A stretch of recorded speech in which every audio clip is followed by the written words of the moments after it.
Hey, how's it going? My name is Ben Kogan. I'm one of the co-founders of the Imagine Zero Music Festival.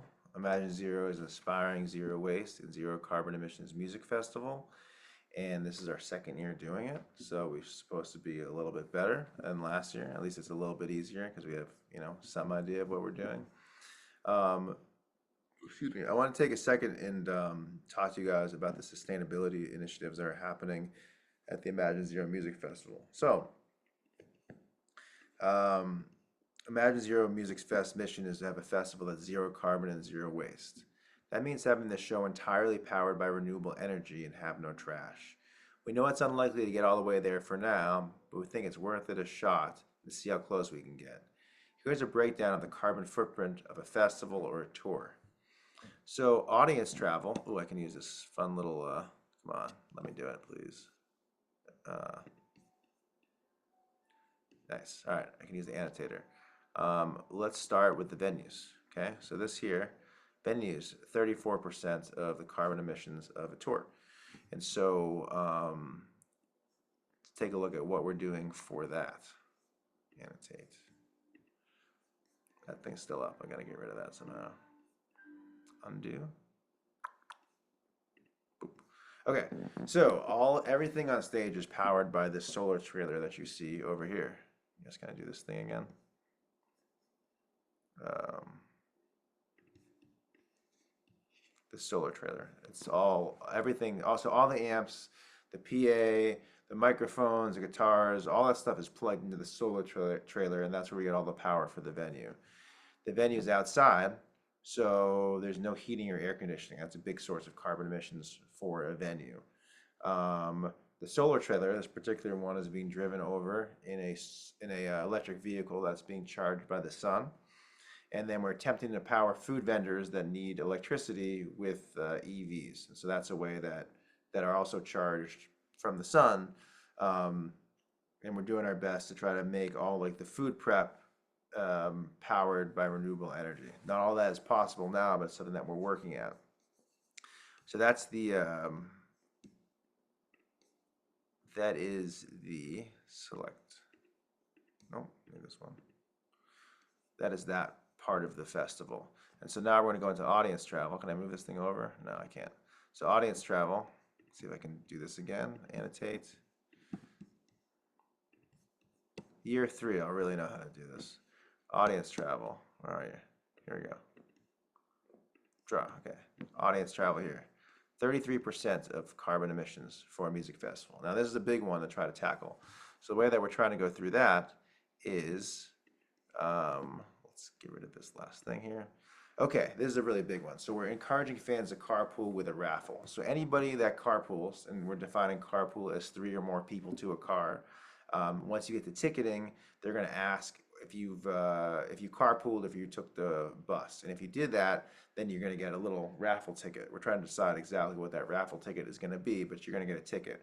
And once you get that ticket, we're going to, after every band or every 2 bands, we're going to call out raffle winners. So there's a lot of great raffle prizes if you carpool. You can get a free bike excursion from Vermont Bike and Brew.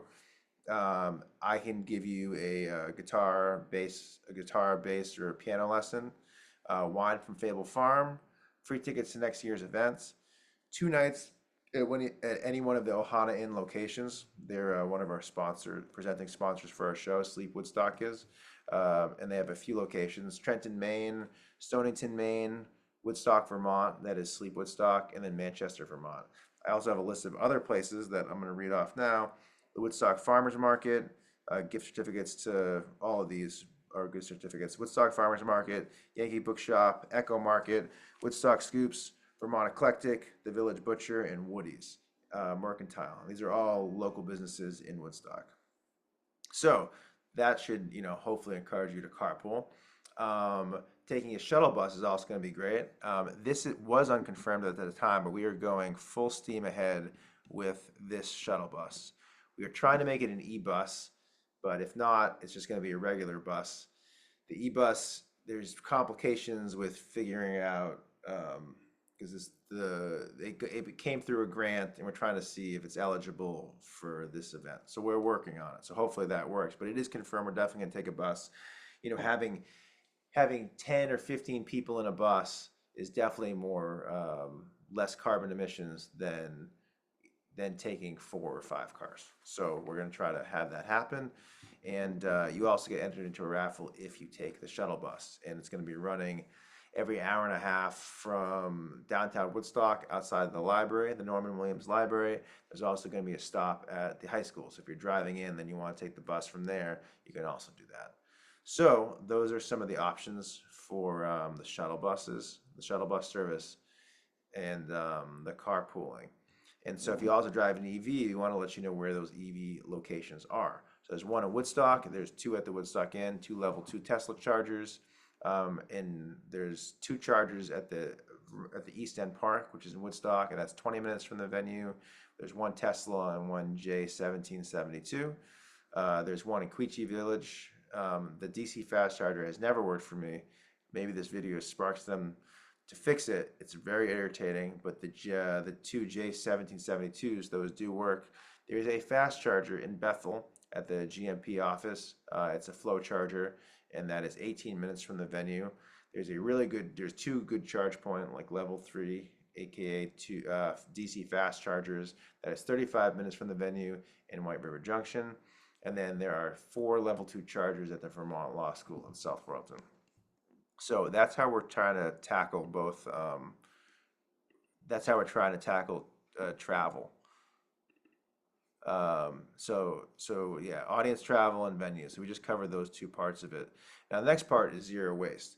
And so you'll find that all food and beverages provided by Fable Farm will be served with reusable cutlery, cups, and plates. This stuff's really important because we're designing a system of zero waste.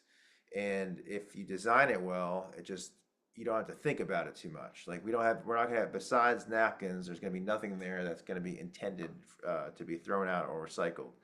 We're also not using compostable foodware because that is still a single-use item, and while it may be better than some plastics, it is not better than reusables. And we're trying to encourage reusables all over the place.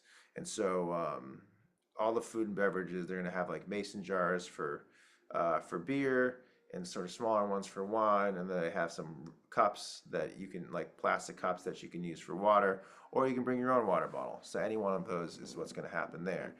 They have a variety of fresh and organic food available for purchase at the events. It's grown, harvested right here on Fable Farms land. That is pretty cool and unique. There's not a lot of places where it's all being kind of brought in from, on the property within like a couple miles of there. That's where all the food's coming in. So I live here and I take it for granted, but I've been talking to people that live out of state, and they think it's pretty cool because it's rare. It's rare to have this whole food system like right in front of you. I talked about bringing your own water bottle. They'll have compost bins throughout the site, so for any food scraps, and they may also use that for animal feed. And this is also a fun one. All wine and beer is in kegs or reusable glass wine bottles. So the advantage to having having all the beer in kegs and wine in kegs is that there's no can waste. Cans are, they tout it as like the most recyclable, most eco-friendly thing, but it's not. I mean, it still uses a lot. It's way better than mining it because mining aluminum ore is really carbon intensive and bad for the environment. Recycling it, it's just because it's so bad. That's why they say that recycling it is so good, because virgin ore is really carbon intensive. But still, recycling it is better than using virgin ore, but it still uses a lot of carbon emissions. So we're way better off using a keg that you can reuse over and over again. There's already a system in place for taking back kegs and reusing them. It's one of those things that is totally working, and you don't need to devise a whole new system for. I used to work in New York for a company called Deliver Zero, and they have to go one by one, go into each restaurant, ask them to use something brand new, which is really a difficult process. So there's already kegs here. It makes it, distributors and beer companies are used to it, and it also tastes better out of a keg. So I'll just show you a picture of how much waste we had last year. Find it somewhere here. Instagram, here we go. All right, so this is the total trash for 650 people from last year. I'll let it play just for a second so you can get a sense of scale. And the filament won't glow. So that's a full bin, and that is me. I'm about 6 feet tall, a man 6 feet. And yeah, that's the program. So hopefully you found this interesting and helpful. If you have questions, you can reach out to me. It's ben@reusablesolutions.co, ben@reusablesolutions.co. And yeah, here's to making a cleaner event. Cheers.